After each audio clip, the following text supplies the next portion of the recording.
Hey guys, thanks for tuning into my channel. So today I'm going to cover a review of a slightly older game, which is Starfield. Even though this game is a little bit older now, I'm going in and covering it because of the new DLC they released, which is of course the Shattered Space DLC.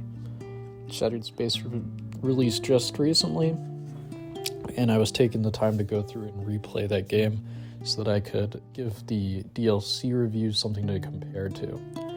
So for my base game review of Starfield, we're going to come in and really dissect what that game has to offer here.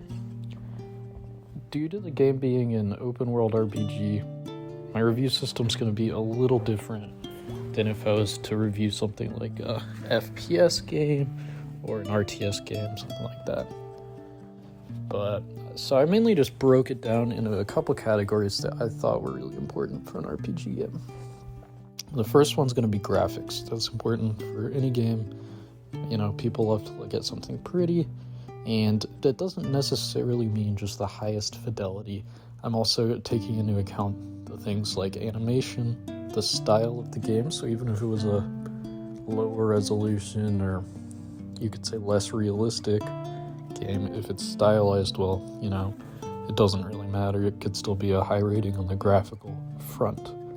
The art and textures, another big part of that, goes into the style. So that's what I have really under the graphics, and that all comes together for my overall review of that.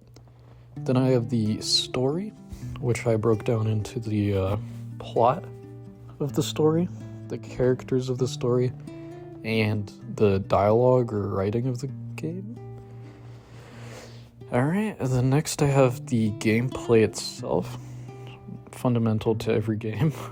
And for this one, we're broken it down into the fighting, because that's a big part of the game, the control schemes for that fighting, the camera movements and control, things like the UI as well as play styles.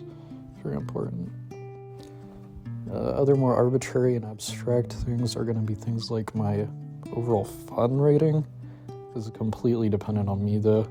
The length and impact of the game, I think those go hand in hand, because you could have a really long game with no impact. It's like you just wasted 50 hours.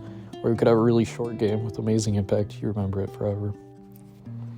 Next up, for this it's going to be pretty important due to the RPG aspect, is customization. I think for RPG games, being able to feel like your character, or even just having your character represented well, such as in Mass Effect, where you're playing as Shepard, but it's still pretty important to feel like you're Shepard, So other things are going to be the difficulty, and then just things that I generally have grievances with about this game. So starting off with my review, we're going to go into the graphics of this game. Now, I will say, comparing this game to Bethesda's previous games, the graphical fidelity is greatly improved. The shaders are significantly better compared to Fallout 4, the lighting, the volumetric fog, things like that, significantly improved. But that aspect, the lighting and shaders, I will say, still feels lackluster compared to the rest of the industry. Some planets, they give off weird hues where everything is a certain color, which is kind of something I feel like Bethesda's known for with how they do their shaders. Like in Skyrim, everything was kind of gray. Fallout 4, everything was kind of a weird shade of brown-green. In this, it's not quite as bad. It's definitely improved, but certain planets will just have an entire color, and it's kind of weird. But it's not too bad. They definitely improved their textures. I will say this is probably the strongest point of the game for me, is their textures are really a cut above the rest. Even comparing it to the entire industry, really, I just found myself looking into some of the textures while I was playing the game and just admiring them because they really go into detail with dirt, grime, scratches, things you'd find, and it doesn't look low resolution at all. Pretty much all their textures look great. And I feel like this is probably a good point to mention that I was playing the game on ultra settings so that I would get the best graphical experience for you guys, as well as myself, of course. So next I'm going to go into the style of the game. I didn't feel that the game was too stylized. They try to go for more of a realistic look with this game, but they kind of fell short in some regards because of I'll say that it was a combination of the animations and how some of their characters looked. There's something off about like the skin texture or something like that they used for a lot of the characters, because they kind of give off this feeling of looking like clay, if that's the best way I could describe it. And I think the animations, this was one of my biggest gripes, is the animations are really not that great in this game. When you're talking to characters, it's just very okay, but sometimes their eyes will do weird things, especially their brows and their eyelids. It doesn't look like how normal humans would when you're interacting with them, and sometimes their mouth animations wouldn't really match up to what they were doing or saying. It was kind of odd and threw me. And so that combined with the glossiness of the skin kind of came out and made the characters look odd in a lot of situations. And then you also have these animations where there's a lot of just filler characters in the background of some cities, and these characters will just be doing things that don't match up to the situation, or they'll be kind of glitching out. It's just very mediocre. And the gun animations and attack animations, they're all just okay.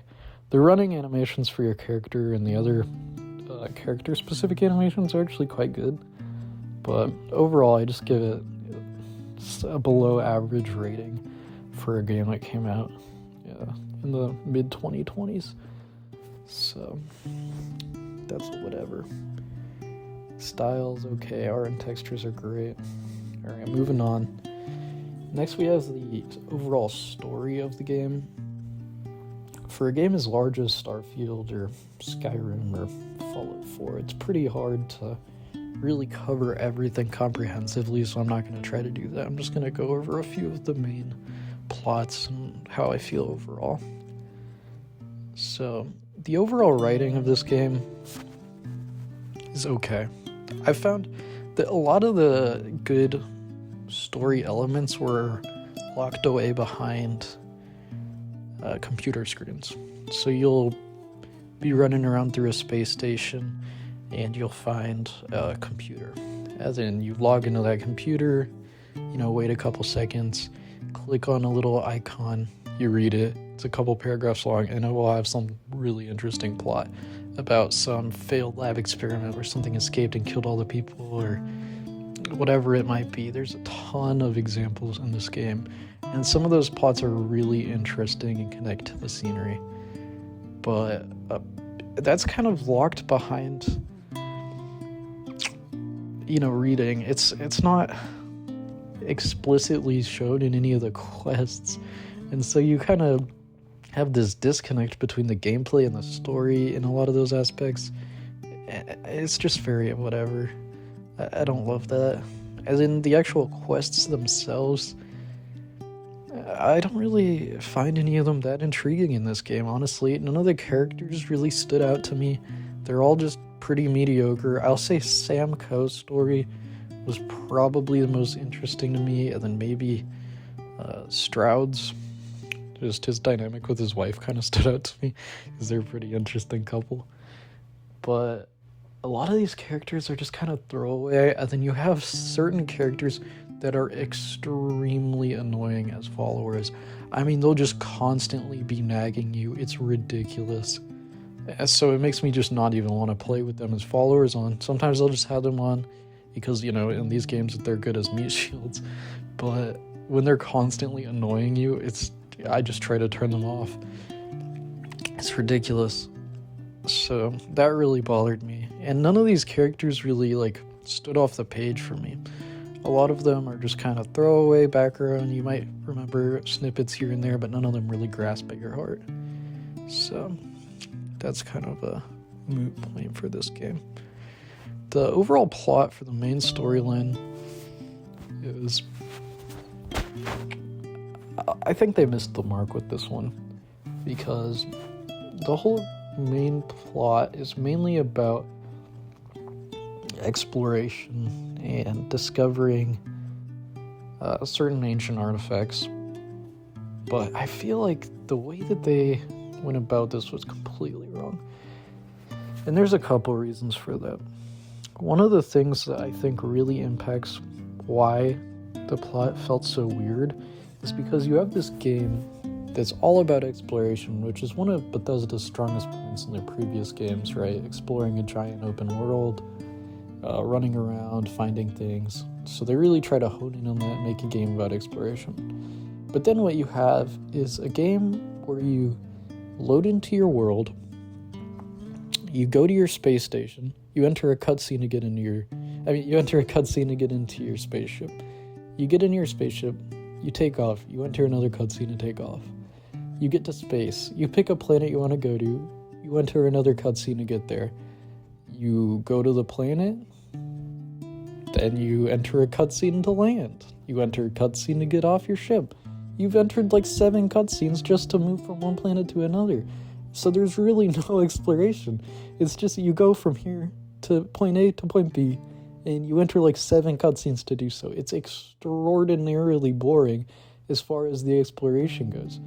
There's this huge disconnect there. That's got to be my biggest gripe with this game, is the constant cutscene entering and exiting. It's ridiculous.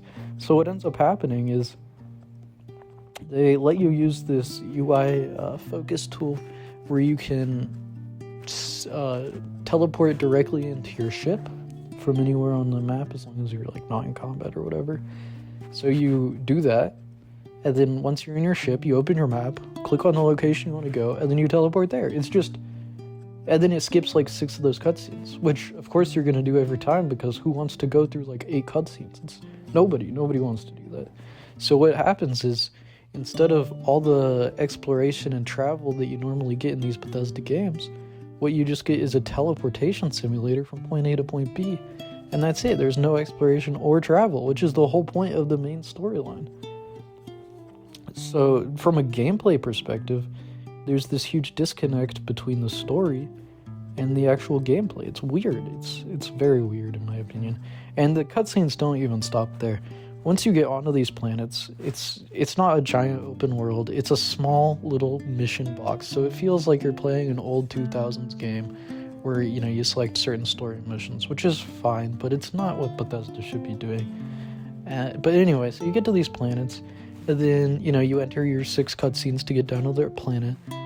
And once you're on the planet, you go to a certain stronghold or cave or whatever, and then you enter another cutscene to get in there. And then maybe 2 more to get to the boss room or whatever it is. So it's like you're going through 10 cutscenes every time you want to do something. It's ridiculous. Or loading screens, I should say. It's a huge disconnect, especially for a game that's an open world RPG. It cannot be any worse than that. Oh man. Hell, that's probably my biggest gripe in the entire game. That one really gets me. Alright. I mean, seriously, it's 2024. Come on, fix this, guys. It's just absolutely ridiculous. Like, one cutscene here and there is fine, but the way that they do that is just terrible. So that's my biggest gripe with the gameplay itself as well. So moving on to the gameplay, we have the fighting, controls, camera, and UI. I really didn't like the UI. It felt really cluttered to me. Everything felt kind of slow. And then you go into like the skills UI. The skills are so average. I mean, none of them really change how you're going to play the game except giving you percent boosts here and there.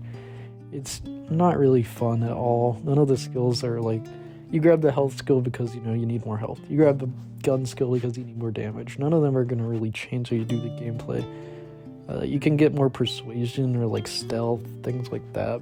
Or more unlock crafting items, but you know, if you're doing a melee character, you're not all of a sudden going to be able to do like ground pounds and, you know, epic combos or anything. It's just whatever.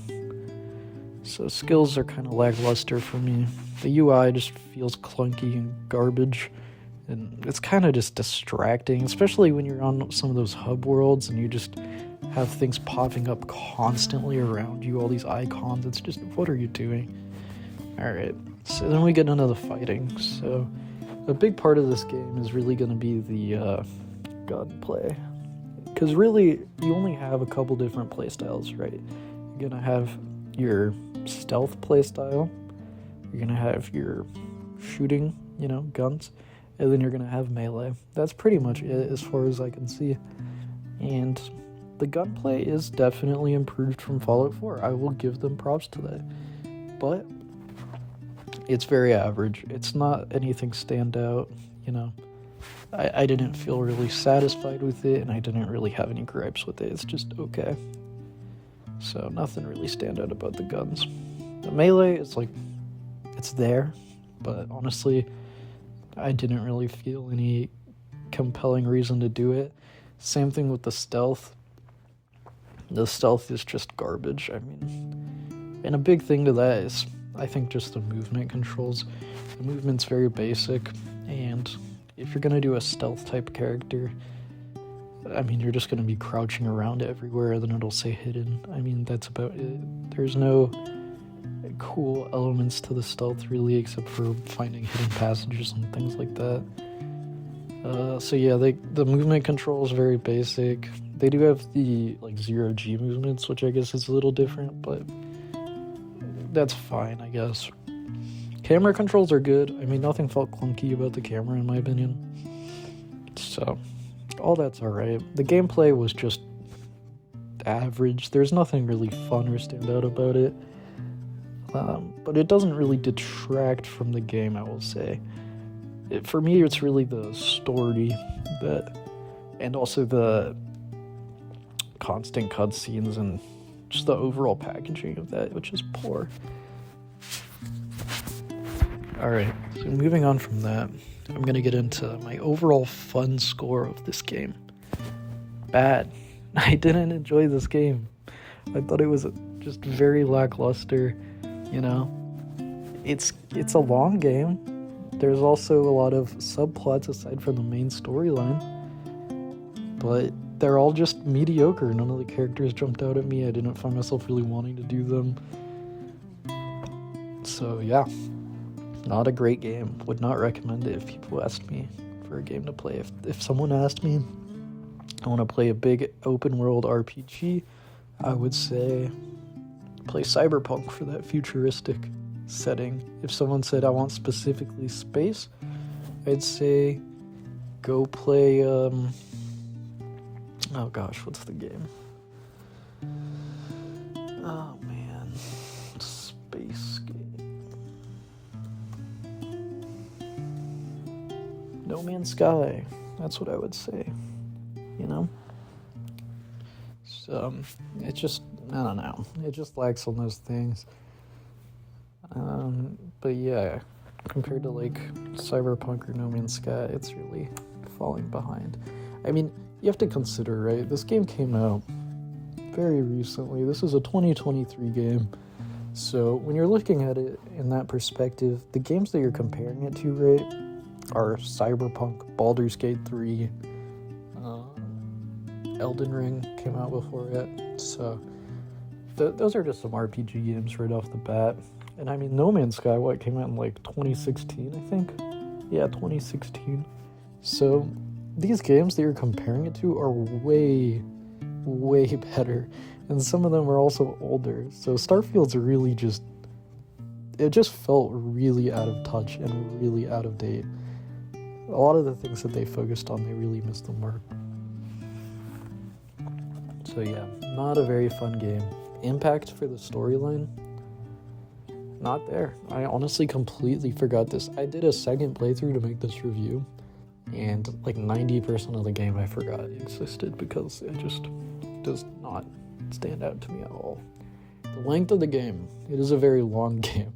You can definitely get easily 50 plus hours out of this game. And if you'd want to do all of the different quests and collections and everything like that, you're going to be at it for a while. So I guess if you just want to fill your time with garbage, that's something you can do. The customization is definitely there. I will say one of the things that they focused on in this game was the ship customization. That's actually a really cool point of this game.